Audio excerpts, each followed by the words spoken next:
ముందుగా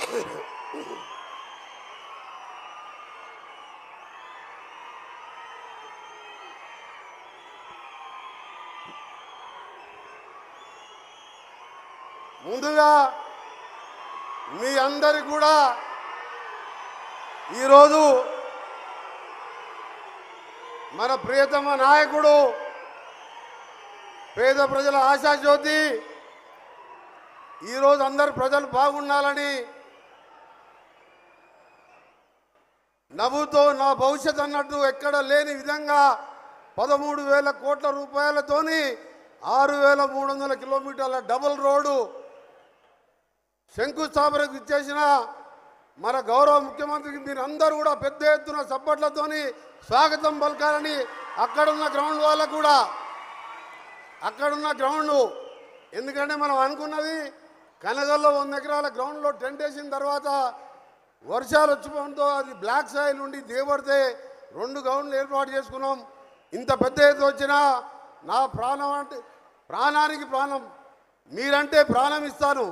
మీరు కూడా నా కోసం 35 సంవత్సరాలుగా యూత్ కాంగ్రెస్ ఉన్నప్పటికెళ్ళి నా వెంబడున్న నా ప్రాణ సమానమైన నా ప్రాణం కంటే ఎక్కువైనా మీకు చేతులెత్తి నమస్కరిస్తూ ఈరోజు గౌరవ ముఖ్యమంత్రి గారు పగ్గాలు చేపట్టి ఈ ప్రభుత్వం ఏర్పడి ప్రజాభవనం 30 మాసాలు దాటిపోయింది మొన్నటికి. ఈరోజు మీరు చూస్తున్నారు ప్రతిరోజు ఒక్కరోజు కూడా విశ్రాంతి తీసుకోకుండా టీవీల్లో పేపర్లో మీరు చూస్తూనే ఉన్నారు. ప్రతి ఒక్క కార్యక్రమాలు 2వ రోజే సోనియా గాంధీ పుట్టినరోజే మహాలక్ష్మి పథకం ద్వారా ఈరోజు ఆర్టీసీ బస్సులలో ఉచితంగా అక్క చెల్లెళ్ళు ఎక్కడికి వెళ్ళాలన్నా బస్సులు కిరాయి లేకుండా దాదాపు 10,000 కోట్ల చిల్లర దాటిపోయింది. అలా ఖర్చు పెట్టి అక్క చెల్లెళ్ళకు ఉచిత బస్సుతో మొదలు పెట్టుకొని ఇందిరమ్మ ఇల్లు మనం ఎప్పుడో చూసినాం. అప్పుడు ఇందిరాగాంధీ, ఆ తర్వాత రాజశేఖర రెడ్డి గారి తర్వాత ఇవాళ రేవంత్ రెడ్డి గారి నాయకత్వంలో ఒక్కొక్క ఊర్లో పోతుంటే 5 లక్షలతోని ఇల్లు. భారతదేశంలో ఏ రాష్ట్రంలో కూడా పేదవారికి ఇల్లు కడితే 5 లక్షలు ఇయ్యరు, కానీ మన రాష్ట్రంలో 5 లక్షలు. ఇంకా ఆయన ఒక 50,000 లక్షల రూపాయలు వేసుకొని బ్రహ్మాండంగా ఊరుకో 40-50 ఇల్లు కట్టుకున్నాం. ఇకపోతే ముఖ్యమైనది పేదవానికి 2 పూటల కడుపు నిండా అన్నం తినాలంటే ఏం కావాలి? రేషన్ కార్డు కావాలి. 10 ఏళ్లలో రేషన్ కార్డు ఇచ్చిండా కేసీఆర్? ఇచ్చిండా? రేషన్ కార్డు ఇవ్వలే. ఉన్న రేషన్ కార్డు మీద ఎలాంటి బియ్యం ఇచ్చిండు?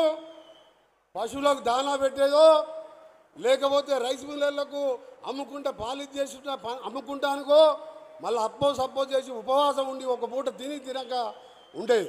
కానీ ఈరోజు మన జిల్లాకే చెందిన నాయకుడు ఉత్తమ్ కుమార్ రెడ్డి సివిల్ సప్లై శాఖ మంత్రిగా ఇవాళ రేషన్ కార్డు ఇవ్వడమే కాదు 50 రూపాయల కిలో బియ్యం ఇవాళ నేను మన గౌరవ ముఖ్యమంత్రి రేవంత్ రెడ్డి గారు, ఉత్తమ్ కుమార్ రెడ్డి గారు, డిప్యూటీ సీఎం గారు, వేదిక మీద పెద్దోళ్ళు కోటీశ్వరులు తినే బియ్యంతోనే పేదవాళ్ళు కూడా అన్నం తింటున్నా లేదా? మీరు తినే అన్నమే మేము తింటున్నారు.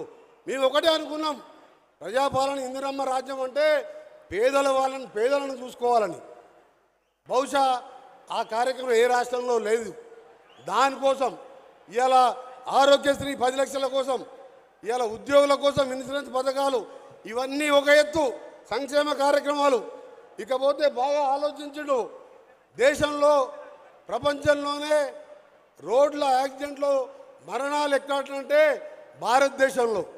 భారతదేశంలో అది కూడా తెలుగు రాష్ట్రాల్లో ఎక్కువ యాక్సిడెంట్ మరణాలు జరుగుతున్నాయి.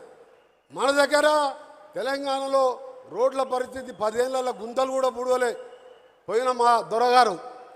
ఇవాళ బాగా ఆలోచించుడు, ఆర్థికంగా ఇబ్బంది ఉన్నా 6,500 కోట్లు స్టేట్ ఫండ్స్తోని శాంక్షన్ చేయడం జరిగింది. అవి పనులు నడుస్తున్నాయి. ఇకపోతే ఇంకా అన్ని రోడ్లు కూడా మండల కేంద్రాలకు వెళ్ళి జిల్లా కేంద్రాలకు డబుల్ రోడ్ వేస్తే అక్కడ ఈ రోడ్ అంటే బస్సో కారో స్కూటరో పోతానికి కాదు, అక్కడ కొన్ని పరిశ్రమలు వస్తే స్థానికంగా ఉన్న చదువుకున్న పిల్లలకు అక్కడే ఉద్యోగాలు ఉంటే తల్లిదండ్రులు చూసుకుంటాడు, వ్యవసాయం చూసుకుంటాడు. రోడ్లున్న దగ్గర భూముల ధర తక్కువ ఉంటుంది కాబట్టి ప్రతి మండల కేంద్రం వరకు డబుల్ రోడ్ వేసే కార్యక్రమం ఏ రాష్ట్రంలో కూడా లేదు. పక్క రాష్ట్రంలో ఆంధ్రప్రదేశ్ అంత పెద్ద రాష్ట్రంలో ఇలా ఆర్ఎండ్బి శాఖ 3,000 కోట్లు నడుస్తున్నాయి పనులు. మన దగ్గర 6,500 కోట్లు మనం ఇచ్చినాం.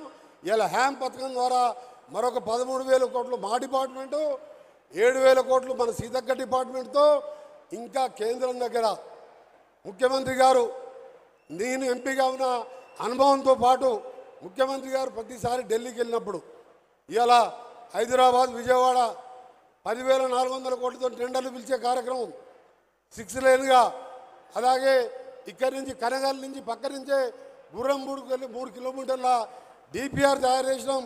అక్కడికి వెళ్ళే గ్రీన్ఫీల్డ్ హైవే బందర్ వరకు వయా అమరావతి మీదుగా దాని పక్క నుంచే బుల్లెట్ ట్రైన్ కూడా డిపిఆర్ కూడా తయారు చేయడం జరిగింది.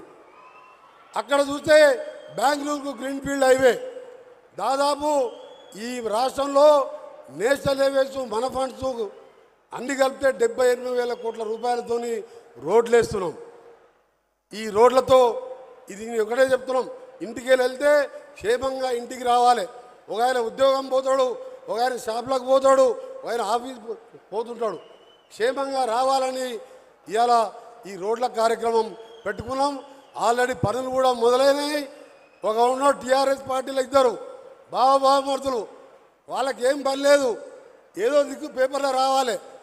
టెండర్లు పిలిచినాం, టెండర్లు పిలిచి అది టెండరే ఓపెన్ చేయలే. ఓపెన్ చేయకముందే ఆ పని నాయకుడు ఏమంటాడంటే ఇందులో స్కామ్ జరిగిందంటాడు. ఏది చేద్దామన్నా కాళ్ళల్లో కట్టబెట్టే విధంగా ఇంత మంచి కార్యక్రమం. ఒక్కటే చెప్తున్నా మిస్టర్, ఇన్నిసార్లు నువ్వు మాట్లాడినావు కదా, నేను ఎప్పుడు ఖండించలే. ఇవాళ చెప్తున్నా, టెండర్ లోపలైనాయి, పబ్లిక్ డొమైన్లో ఉన్నాయి, రేపటికెళ్ళి పనులు నడుస్తున్నాయి. పోయి రేట్లు చూసుకో. నీ మామ అధికారం ఉన్నప్పుడు నువ్వు మీ మంచి ఆర్ఎండ్బి మినిస్టర్గా ఉన్నప్పుడు అప్పటి రేట్లు ఏమున్నాయి, ఇప్పటి రేట్లు ఏమున్నాయి. ఇప్పుడు 15 ఏళ్ళ కాంట్రాక్ట్ మెయింటెనెన్స్ కూడా ఆ కాంట్రాక్టర్ చేయాలి. పచ్చకావర్లోనికి లోకమన్న పచ్చవన్న కనబడ్డాడు. కాళేశ్వరంలో పంపులల్లా దోసుకొని ధరణిలా ప్రతి ఒక్కటి మనం కూడా అట్టే అనుకుంటున్నాడు. కాంగ్రెస్ అంటే ఈ పార్టీ శాశ్వతమైన పార్టీ, పూటకు పేరు మార్చుకునే పార్టీ కాదు. మన టీఆర్ఎస్ ఇవాళ బీఆర్ఎస్, ఎల్లుండి ఏ పార్టీ అంటుంటుంది, హెచ్ఆర్ఎస్ ఉంటుంది.